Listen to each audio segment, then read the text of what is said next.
Vale, pues en primer lugar, agradecer la invitación a País-Manesia y a UGT por organizar este acto.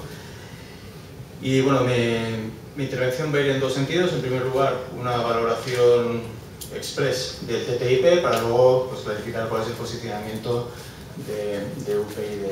Antes de nada, tengo que decir que es complicado hablar de algo que no se conoce, porque se habla mucho del TTIP y efectivamente del TTIP hay cosas que se saben, hay cosas que no se saben, hay cosas que se añaden, hay cosas que se inventan. La cuestión es que se está llevando con una opacidad tan grande que es casi imposible saber dónde nos va a llevar esto. Y eso va a ir, en mi valoración va a ir en ese sentido. Yo creo que tenemos que contestar en cuanto a la valoración del TTIP, hay que contestar dos cuestiones fundamentales.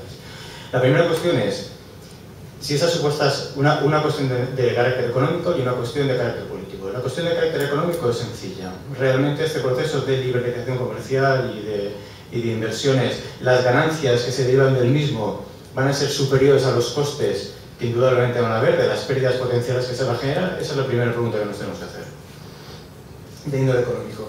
Yo la verdad es que realmente cuando veo los informes donde se analiza el impacto económico del TTIP, como economista, desde luego, no me sorprende que según el informe que leas, los datos varíen muchísimo. Tenemos informes súper optimistas de creación de millones de puestos de trabajo, otros informes pesimistas de reducción de 600.000 empleos en Europa.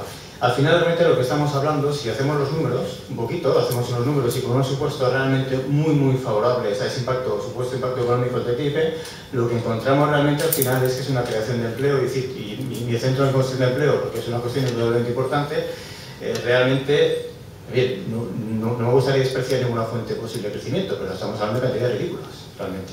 Es decir, estamos hablando, luego podemos discutir los supuestos de lo que he hecho para mis números, pero estaríamos hablando a lo mejor de 7.200 puestos de trabajo para toda España, con suerte, en los próximos años. En fin, yo creo que simplemente recortando un poquito la corrupción podemos crear mucho más empleo en este país sin necesidad de este tipo de cosas, ¿verdad? Pero hay otra cuestión importante en cuanto con la parte que hay un problema, es que no sabemos si el empleo que se va a crear va a ser neto o no, o realmente están contando la reasignación intersectorial en la actividad económica, porque entonces a lo mejor nos llevamos una sorpresa incluso más gorda. Pero una cuestión que me ha sorprendido, que no ha salido en el debate y que para mí es crucial y fundamental, si no creo que estamos un poco perdidos, es el tema de la redistribución de la riqueza. Es decir, pero claro, pensemos que un acuerdo de libre comercio de hecho significa una redistribución de riqueza entre sectores productivos, es decir, entre personas, ¿sí? Claro, si al final observamos que los supuestos o potenciales beneficios, que no digo que no puedan haberlos, pero esos potenciales beneficios se acaban yendo en la zona de los de siempre, pongamos asalariados de alta remuneración, también conocidos como ejecutivos, o bien acaparado por las rentas de capital, pues realmente no contribuye en nada a la reducción de la desigualdad. Y eso no lo digo yo, lo dice la OCDE, que no es un organismo sospechoso de ser izquierdista ni radical ni nada por el estilo. Lo que dice es que en los últimos 20 años la desigualdad está creciendo simplemente porque la tarta se está repartiendo cada vez de forma menos equitativa. ¿Va el TTIP a favorecer que sea al revés? Sinceramente, lo dudo. Y voy a poner un ejemplo muy concreto con una estimación para Estados Unidos, porque sabéis que aquí en Europa no estimamos, porque es mejor no estimar para no saber lo que puede pasar, ¿verdad? Pero en Estados Unidos esas cosas sí que las hacen. Y hay un economista llamado Daniel Robbie que ha calculado exactamente cuál sería el efecto redistributivo de una reducción del 5% de los aranceles en Estados Unidos. Y el resultado es el siguiente: por cada dólar de ganancia potencial por ese acuerdo de libre comercio, habría que hacer una redistribución de la renta de $50. Es decir, que para que una persona gane $50 en Alabama, una en Wisconsin tiene que perder 50. Claro, ¿qué asignación, qué eficiencia está reportando realmente este tratado de libre comercio? Porque al final de lo que estamos hablando es un proceso de hiperglobalización, y la cuestión ¿es la mejor globalización la máxima? Bueno, yo creo que eso lo tenemos que plantear. Imagino que aquí lo tenemos todos claro. Por tanto, tema fundamental, el tema redistributivo de la renta. Otra cuestión es, la segunda cuestión que quería contestar es la de orden político, y para mí es fundamental, realmente, para entender lo que está pasando. Y es en relación a lo que se viene conociendo como el trilema de la globalización. Como sabéis, imagino que lo conocéis todos, pero permitidme que os ponga antecedentes.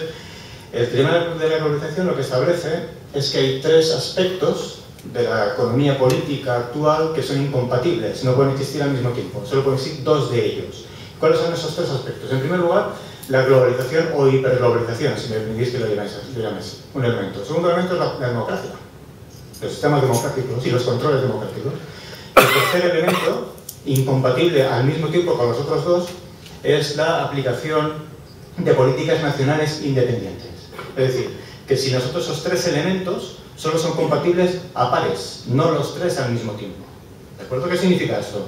Significa que si efectivamente se ha optado por la hiperglobalización, y el TTIP es algo que, por mucho que nos cabremos, o que podamos obtener objeciones, o podamos tener una visión más o menos crítica, está encima de la mesa, es decir, parece que esa opción ya se ha tomado, esa opción de la hiperglobalización, entonces significa que tenemos que elegir entre dos cosas: democracia o políticas nacionales independientes. Claro, yo cuando veo la forma en que se ha solucionado la crisis del euro, lo que veo es que la forma en que se ha solucionado ha sido vía la vía intergubernamental, que no la supranacional. ¿Qué implicación tiene esto? Que realmente lo que se va a respetar pasa en las políticas y por tanto los intereses nacionales por encima de la calidad democrática. Es decir, que el TTIP en definitiva, la decisión del TTIP lo que nos está diciendo es que la consecuencia política es menos democracia, menos control democrático. Y eso para mí me parece absolutamente fundamental. Claro, con esta visión, bueno, tal que como se nos vende el TTIP es un poco complicado, ¿verdad?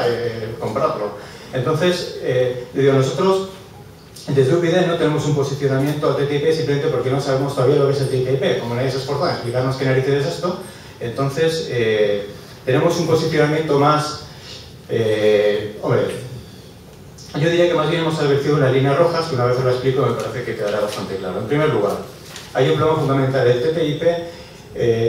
Necesitamos realmente, como digamos, las líneas rojas, esto que se lleva tanto ahora. La primera sería la siguiente. Hemos dicho que nosotros, desde luego, no... ¿Un minuto? Vale. Creemos que es necesario, si se va a un proceso de hiperglobalización, para no erosionar los procesos democráticos, tenemos que tener instituciones y una gobernanza supranacional. Por tanto, en la medida que el TTIP no incorpore mecanismos supranacionales de gobernanza, no puede ser aceptado. ¿Qué mecanismos supranacionales de gobernanza? Desde mecanismos antimonopolio hasta mecanismos que defiendan los derechos de las personas. En segundo lugar, sabemos, y eso es algo que no hay que descubrirlo, que los procesos de liberalización financiera, de esta crisis es un buen ejemplo, tienden a provocar efectos redistributivos de la renta. Pues bien, no aceptamos el TTIP si no hay mecanismos compensatorios para aquellas personas que indudablemente van a perder como consecuencia del TTIP. Además, el TTIP hace mucha insistencia en defender los derechos de los inversores extranjeros, puede tener su lógica, la insistencia, la verdad, es bastante llamativa, pero sin embargo no establece una sola línea para proteger a los ciudadanos de los riesgos asociados a los mercados que los hay. La tercera línea roja para nosotros es desde el punto de vista social. Insisto, la mejor globalización no tiene por qué ser la máxima, y si la sociedad nos hemos dotado de un contrato social en el cual se estipulan, como ya os he comentado, cuestiones relativas a la seguridad alimentaria, la protección medioambiental, derecho del consumidor, estándares laborales, eso el TTIP no puede estar por encima de estas cuestiones. Y última cuestión, no hace falta añadir no al ISDS, no hace falta añadir mucho más. Vale, muchas gracias.